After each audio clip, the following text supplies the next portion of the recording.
यही मैंने कहा ना, जैसे देश को देश के नेतृत्व की चिंता है, क्योंकि अगर बांग्लादेशी इतने आ रहे हैं देश में, तो कहीं ना कहीं केंद्र सरकार भाजपा की जो है पिछले 12 साल से केंद्र पे अगर आप देखें तो पूरी पकड़ बना के बैठी हुई है, कहीं ना कहीं नहीं तो पूरी तरीके से फेलियर है। अगर किसी देश में से पूरे बीच में 6-7 राज्य को क्रॉस करके महाराष्ट्र में आके बस रही है, तो भाजपा की जो केंद्र सरकार है, उनके गृह मंत्री है, उनके रक्षा मंत्री है, क्या वो फेलियर नहीं है? और क्या ये मेयर बता रहे नहीं खुद कि वही फेलियर है? खुद भाजपा की मेयर कहती है कि अभी भाजपा की केंद्र सरकार फेलियर है, तो देश के नेतृत्व पे उन्हें सवाल उठा है। ये बहुत बड़ा एक विषय है, गंभीर विषय। शक्तीपीठला खरं तर शक्तीपीठला शेतकऱ्यांचा विरोध आहे आणि विरोध असताना हमारी बात स्पष्ट है।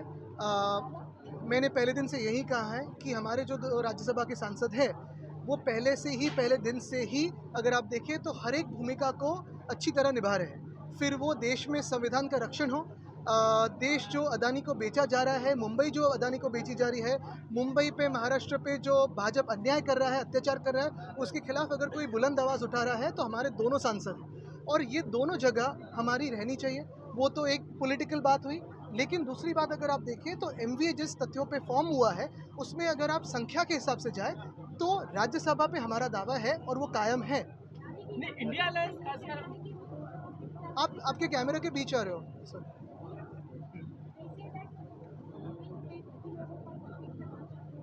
हमारी 2 सीट कायम है और हम उस पे कायम हैं। इंडिया अलायंस की बात करें, आपको लगता है इंडिया अलायंस नाम तो सुना ही होगा। कितने लोग आप लोग को लग रहा है कि इंडिया अलायंस आपका इंटैक्ट है? अभी भी कुछ लोग चले गए आपको?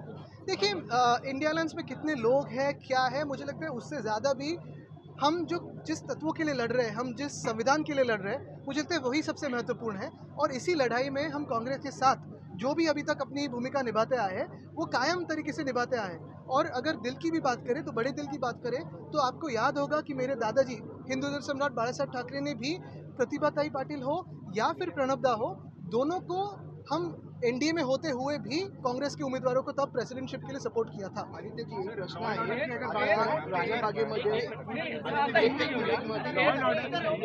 एंड ऑर्डर की अगर बात करें तो कांग्रेस के विधायक खुद सदन में बता रहे हैं किस तरीके से बिश्नोई गैंग का कॉल आता है, क्या परिस्थिति हो रही है महाराष्ट्र की सेलिब्रिटीज, पॉलिटिशियन और अब एमएलए सलमान खान के बारे पहले अगर आप देखिए तो एक सत्ताधारी विधायक, उन पे हमला हुआ, फिर सेलिब्रिटीज को कॉल्स आ रहे हैं। मुझे लगता है ये सिर्फ में एक गैंग के बारे में नहीं, लेकिन जो रास्ते पे हो रहा है या ड्रग्स के बारे में हो रहा है या पूरी जो क्रिमिनल एक्टिविटी हो रही है, महाराष्ट्र में कोई होम मिनिस्टर है या नहीं है, या सिर्फ वो पॉलिटिक्स में बिजी है, अभी सवाल यही खड़ा होता है।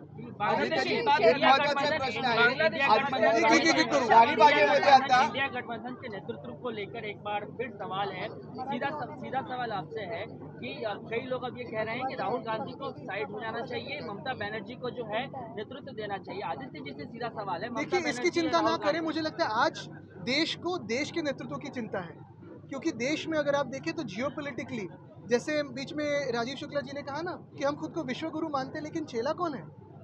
आज जो बीच में भी 2-3 बार अगर आप देखें तो ऑपरेशन सिंदूर के समय हो, सीज फायर क्यों बुलाया गया था? अगर हम वो जीतने वाले थे, फिर सीज फायर किसने करवाया? उसमें कोई दोस्त दुनिया भर में खड़ा रहा हमारे साथ?